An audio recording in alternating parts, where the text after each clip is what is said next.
Of Koenigsegg Automotive in Sweden. It's a okay. pleasure to be here today to have the US premiere of our latest and greatest, the Koenigsegg Jesko. About 5 weeks ago, we unveiled this beauty in Geneva at the auto show, and for us it was an incredible moment. We've been working on this concept for a couple of years, and this car is the replacement of our Agera RS. For a year, we had kept a secret from my father-in-law. He is a wonderful man, and in the early beginnings of Koenigsegg, around 25 years ago, when my husband founded this company, his father was instrumental to the business. He came on board and was only supposed to help out for a couple of weeks, but he stayed on for 5 years.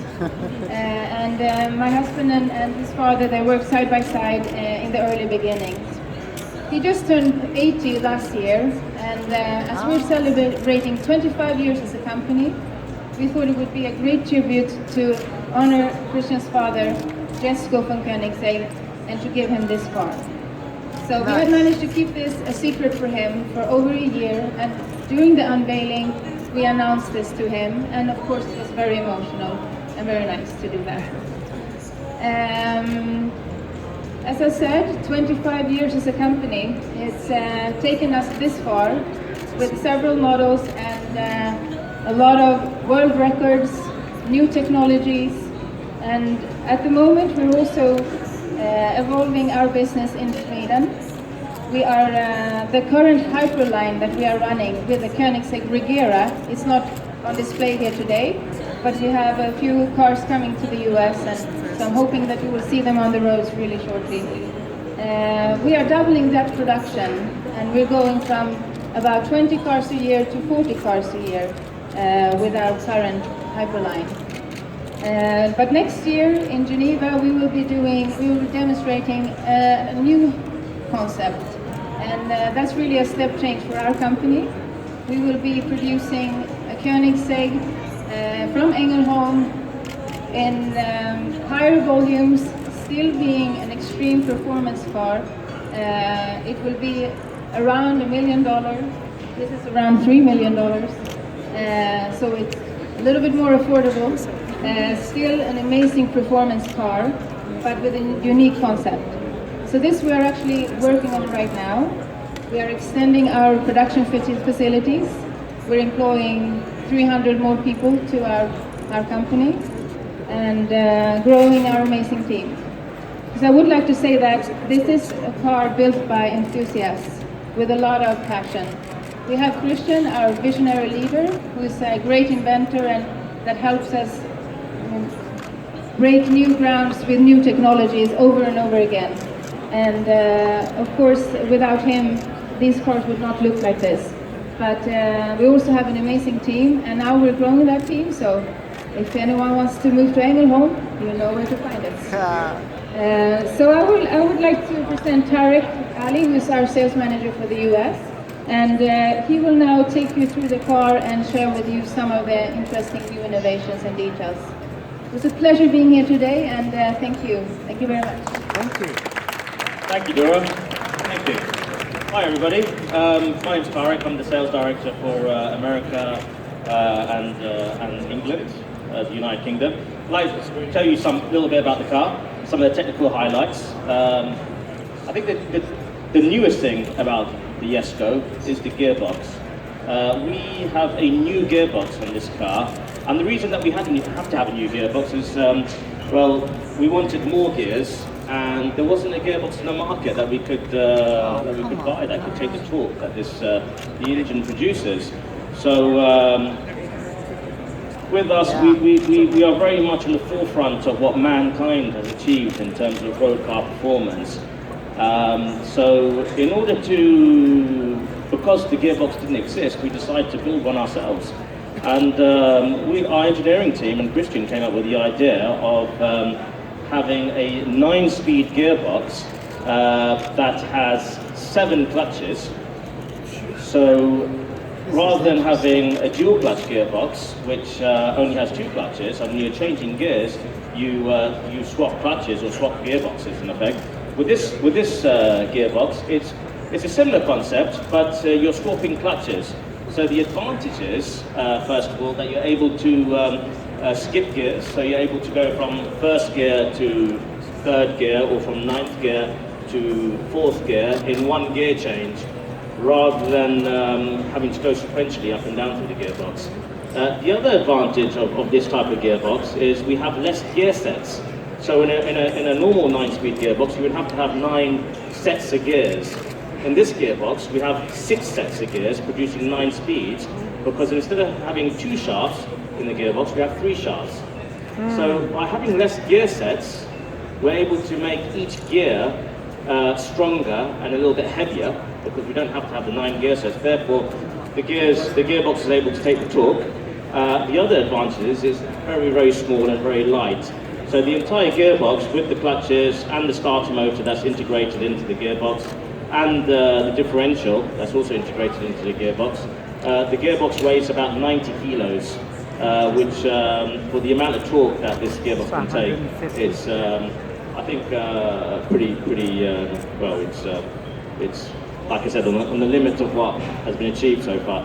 Another new feature on the car is the engine. We've evolved the engine, we've changed the heads on the engine. We have a new tumble valve that creates some turbulence in the combustion chamber.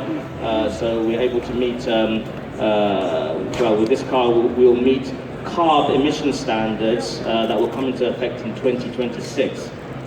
So we're quite ahead of the curve in terms of emissions, which is obviously very important.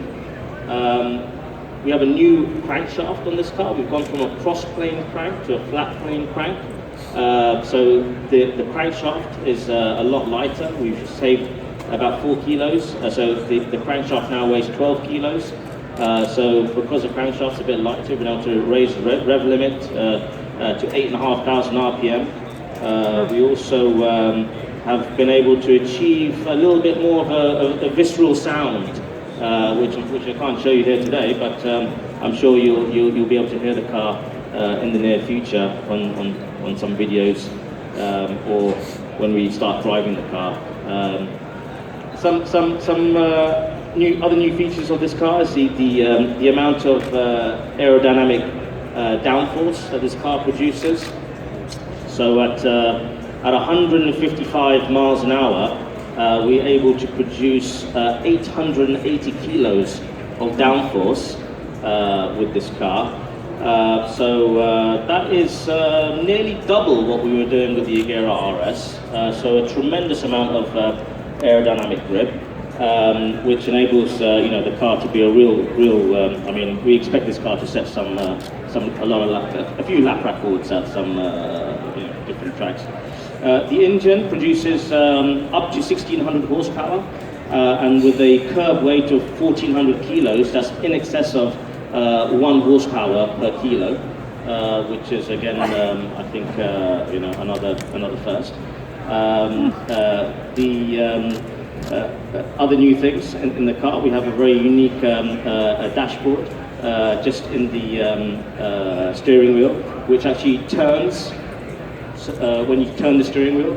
So you're always able to read what's on the screen when you turn the wheel. So it rotates. We have an analog G-force meter as well, which uses bearings, and it's completely analog, and it's powered by G-force. So that's also something that's quite new. We've also made the monocoque bigger and longer, and we did that pretty much specifically for the US market, because well, people in America tend to be quite tall, and we found with some of our older cars that some of our potential customers didn't fit in the car. So we've made this car longer, a little bit wider, and a little bit taller. And I think that's pretty much it. Obviously the car's got active aerodynamics and an active chassis. We have 4G connectivity in the car. The car is also, like all Koenigseggs, it's a roadster, so you can actually remove the roof. The roof panel is removable when it comes up. With this car, we can't store the roof in the front, because we have a Venturi in the front to produce a lot more downforce. But we have 2 variants of the car, something I didn't talk about actually. This is the ring version. So the idea of this car is really geared towards track performance. But then we have another version, which we'll unveil a little bit later, and that will have less aerodynamic downforce, so it'll be more aerodynamic and have less drag. It will also have longer gears, and will have the power upgrade as standard. And that car is going to be called the 300, and the 300 will do 300 miles an hour. Oh my God. So we are hopefully going to be the first to 300 miles an hour with that car. And with that car, because we have less downforce, we don't need the Venturi in the front, so you're able to store the roof in the front luggage compartment of that car. So you know, if it ever starts raining, then you can just take the roof out and put it back on the car. Yeah, and that's pretty much it. Thank you, everybody. Hope I thank you.